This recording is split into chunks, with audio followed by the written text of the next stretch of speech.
विश्वास, भरोसे और उस प्रतिबद्धता पर खंजर घोंपने का काम राजा रमाले ने किया है। और हमारे संगठन के अंदर हम क्या करेंगे, ये कोई विश्वासघाती हमको बताने का काम ना करें। कल तक हम भी आप पर भरोसा किए थे कि आप अपने हैं, लेकिन कल के चुनाव के बाद यह साबित हो गया कि आप अपने नहीं हैं। आपने ये गद्दारी मेरे साथ कहलगांव में भी किया। प्रणब झा को जो 16 के अलावा 4 वोट मिला, आरजेडी कह रही है कि चारों वोट तो आरजेडी की है। कांग्रेस के साथ विश्वासघात की और अप्रत्यक्ष रूप से इल्जाम झारखंड मुक्ति मोर्चा पे लगा रही है कि हमारे विधायक दिए वोट। इसका क्या मतलब है कि हम चुनाव हारे जरूर हैं, लेकिन उस हार में भी हमारी जीत। आपने अपने बेटे को चुनाव लड़वाने के लिए उनके एक राजद के मंत्री ने उस गठबंधन को भी कहलगांव में तोड़ दिया। तो ये बताई ना वो कि ये जो गठबंधन कहलगांव में टूटा, ये अपने नेता के साथ उन्होंने कितने का डील किया, जो हमारे प्रभारी के ऊपर पैसा लेने का इल्जाम लगा रहे हैं। चले थे वो मुजरा बंद करवाने का पैगाम लेकर, सिक्कों की खनक जब सुनाई दी तो खुद महफिल में जाके बैठ गए। किसी ने क्या खूब लिखा है कि वोटों की मंडी में उसूल बिकते देखे हैं।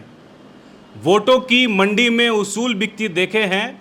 हमने सियासत में कई चेहरे बदलते देखे हैं। और हॉर्स ट्रेडिंग की चर्चा चूँकि झारखंड में खूब हुई है, उस पर भी एक लाइन जो है लेते जाइए। घोड़ों की नहीं, ज़मीरों की खरीद फरोख्त हुई है। ये लाइन कहते हुए बहुत शर्म आ रही है, लेकिन यही सच्चाई है और यही हकीकत है। कल झारखंड एक बार फिर कलंकित हुआ, जैसा लोग कह रहे हैं। राकेश सिन्हा है जो कांग्रेस के मुखर प्रवक्ता हैं, बेबाकी से अपनी बात रखते हैं, लेकिन आरजेडी और माले पर जो आरोप लगा कि उन्होंने धोखा दिया है, बिक गए, और तरह तरह के जो आरोप जो है कल से लगते आ रहे हैं। बयान तो यहाँ तक दे दिया गया है कि के राजू मिले हुए हैं और उन्होंने ही धोखा दिया है। के राजू की वजह से ही जो है प्रणब झा की हार हुई है। और माले ने तो यहाँ तक कह दिया कि के राजू को जितनी जल्द से जल्द हो सके कांग्रेस बर्खास्त करे, झारखंड से बाहर निकाले। राकेश जी, अब हम सवाल नहीं करेंगे, जवाब दीजिए आप। कांग्रेस राष्ट्रीय पार्टी है और हमारे संगठन के अंदर हम क्या करेंगे, ये कोई विश्वासघाती हमको बताने का काम ना करे। विश्वासघाती से हमें सीख लेने की आवश्यकता नहीं कि हमें अपने संगठन के अंदर क्या करना है। गठबंधन की राजनीति विश्वास, भरोसे और प्रतिबद्धता की राजनीति होती है। और जिस प्रकार कल के राज्यसभा के चुनावों में विश्वास, भरोसे और उस प्रतिबद्धता पर खंजर घोंपने का काम राजा रमाले ने किया है, तो स्वाभाविक तौर पे पकड़े गए हैं वो। और जब पकड़े गए तो खींच प्रकट कर रहे हैं, प्रेस कॉन्फ्रेंस के माध्यम से प्रभारी के ऊपर आरोप लगा रहे हैं, कांग्रेस के ऊपर आरोप लगा रहे हैं। हमें यह लगता है कि पकड़े गए चोरी करते वो, और आरोप लगा रहे हैं कि घर वाले ने ही दरवाजा खोल दिया कि आओ मेरे घर में चोरी करो। ये राजा रमाले का यही आरोप है ना।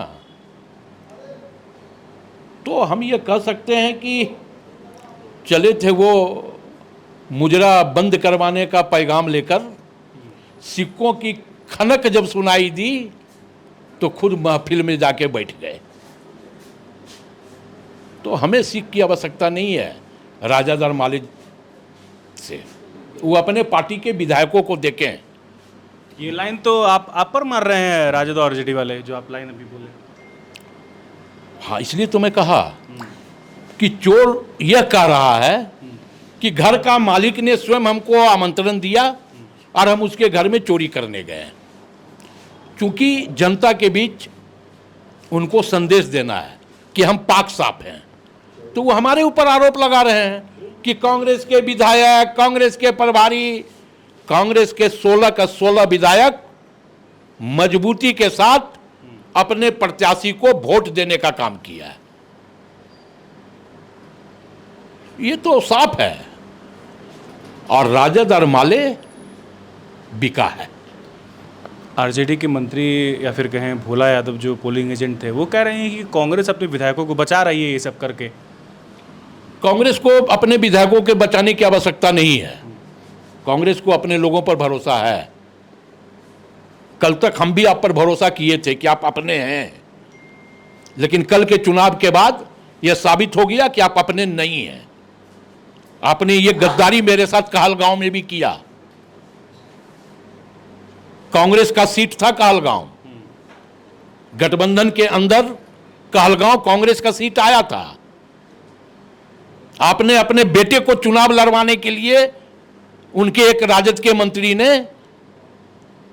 उस गठबंधन को भी कहलगांव में तोड़ दिया। तो ये बताई ना वो कि ये जो गठबंधन कहलगांव में टूटा, ये अपने नेता के साथ उन्होंने कितने का डील किया। जो हमारे प्रभारी के ऊपर पैसा लेने का इल्जाम लगा रहे हैं। बीजेपी भी तो चुटकी ले रही है। बीजेपी कह रही है कि आप लोगों को धन्यवाद दे रही है कि 6 वोट के लिए बहुत शुक्रिया आपका, और ये भी बोल दिए हैं कि अब जितना जल्दी हो सके चले जाइए, टिकट भी आपको मिल रहा है वहाँ। देखिए क्या है ना कि जो निर्वंश होता है वो दूसरे के घर में जब बच्चों का जन्मदिन मनता है ना, और उसमें जब डफली बजता है तो उस पर वो चुटकी लेता है। तो बीजेपी तो राजनीतिक रूप से निर्वंश है इस राज्य में, कोई अपने हैं उसके। तो एक थैला सा के ऊपर आरजेडी माले से कोई प्रेम है उनको? तो प्रेम है तब ने विश्वासघात हुआ। अगर प्रेम नहीं रहता तो आरजेडी और माले मेरे साथ विश्वासघात करता? नहीं करता। अच्छा, अब ये बता दीजिए, थोड़ा सा गणित समझा दीजिए आप।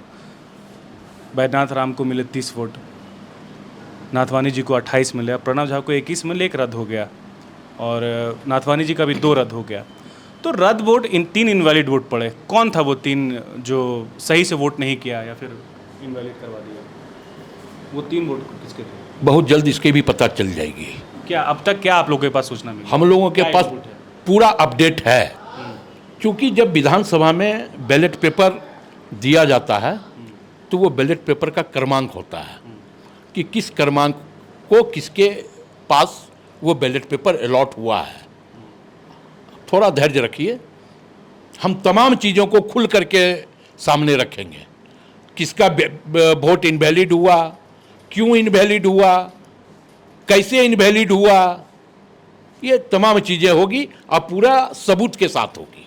तो प्रणव झा को जो 16 के अलावा 4 वोट मिला, आरजेडी कह रही है कि चारों वोट तो आरजेडी की है। अगर आरजेडी ये बात कह रही है कि चारों वोट आरजेडी की है तो मतलब वो गठबंधन का शीर्ष नेतृत्व जो झारखंड मुक्ति मोर्चा है उसके ऊपर आरजेडी इल्जाम लगा रही है। इसका तो यही मतलब है ना। और मैं ये कह रहा हूं कि झारखंड मुक्ति मोर्चा ने अपने चारों विधायकों का वोट कांग्रेस में करवाया है। तो आरजेडी किसके साथ है? ना कांग्रेस के साथ है, ना झारखंड मुक्ति मोर्चा के साथ है।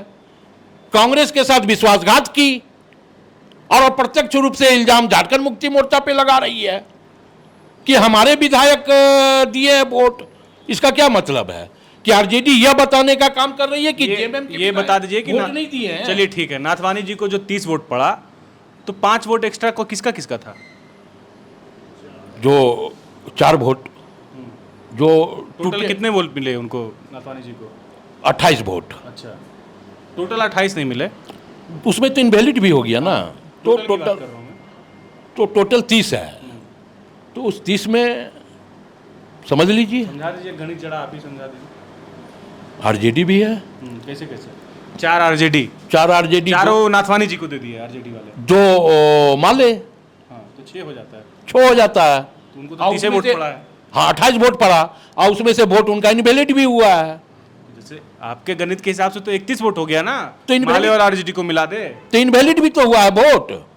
वोट जब इनवैलिड हुआ तब संख्या 28 पर पहुंची है। तब 28 पे तो पहुंची। यह भी उठ रहा है कि 16 जो पड़ा है उसमें जरूरी है कि कांग्रेस का ही है। हो सकता है कांग्रेस वाले जो कर दिए नाथवानी जी को, और सब मिला जुला के जो है महागठबंधन का वोट है 20। नहीं, चूंकि सवाल इसलिए वो उठा रहे हैं हाँ। कि इसलिए तुम्हें बार बार इस बात को कह रहा 16 हूं। वोट पड़ा है प्रणव झा को कांग्रेस का। कांग्रेस के पूरे 16 का 16 विधायक हाँ।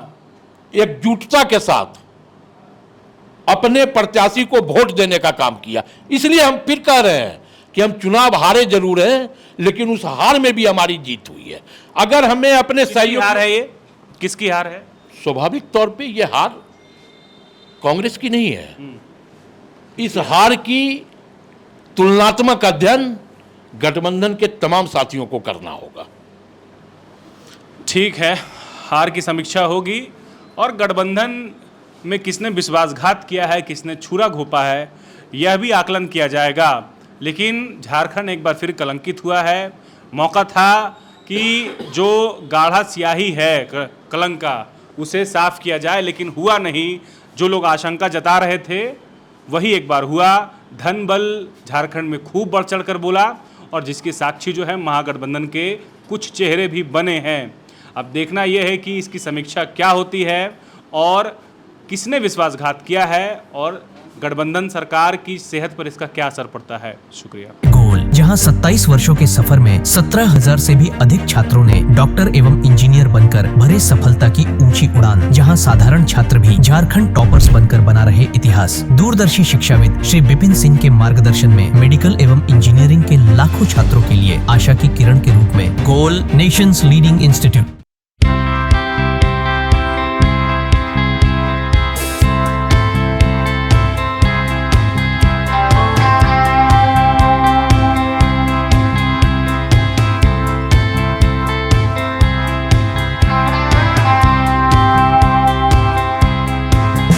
बायोम इंस्टीट्यूट नीट की तैयारी के लिए एक भरोसेमंद नाम। यहाँ अनुभवी फैकल्टी, स्मार्ट क्लासरूम और बेहतरीन टीचिंग मेथड से स्टूडेंट्स को मिलती है मजबूत तैयारी। यहाँ हर स्टूडेंट को मिलता है पर्सनल गाइडेंस और डाउट क्लियरिंग का पूरा सपोर्ट। नीट 2027 और 28 के लिए फेज 1 बैच 9 अप्रैल से शुरू हो रहा है। आज ही बायोम इंस्टीट्यूट से जुड़े और अपने डॉक्टर बनने के सपने को दे सही दिशा। बायोम इंस्टीट्यूट सिर्फ मेडिकल प्रिपरेशन का संस्थान। thefollowup.in.